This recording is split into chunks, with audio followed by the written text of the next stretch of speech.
Para los pronombres demostrativos nijin, nihon, ne, pueden usarse cuando únicamente se indica el plural del sustantivo o del sujeto.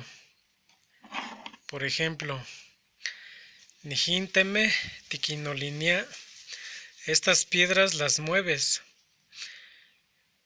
Nijin teme tikinolinia, nijin huehueyime tikintajkolowa, estos grandes los partes a la mitad.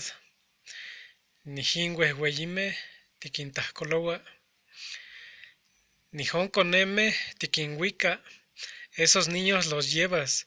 Nijón koneme tikinhuika, nijón xokome tikinteki, esas manzanas las cortas. Nijón xokome tikinteki, neichkame takuasneki, aquellos borregos quieren comer. Neichkame takuasneki, neitzkuinme sayo taguahuia, esos perros solo ladran. Neitzkuinme sio taguahuia, tikinehualtia nijón koneme, correteas esos niños. Tikinehualtia nijón koneme, tikpaleuia nijin konet, le ayudas a este niño. Tikpaleuia nijin konet, netagame sayo tajiyokoyaki, esos hombres solo vienen a criticar.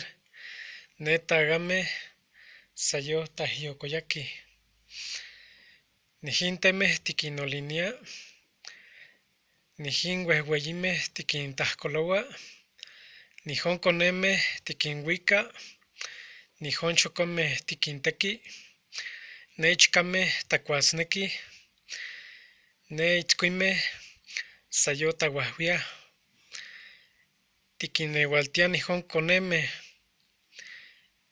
tikpaleuia nijin konet, netagame sayo tajiyokoyaki. Reiteramos, solo pueden usarse nijin, nijón, ne, cuando se indica el plural del sustantivo o del sujeto en cuestión. Los invito a suscribirse a mi canal en YouTube para que vean más contenido y puedan seguir viendo lo que subo a mi canal. Muchas gracias.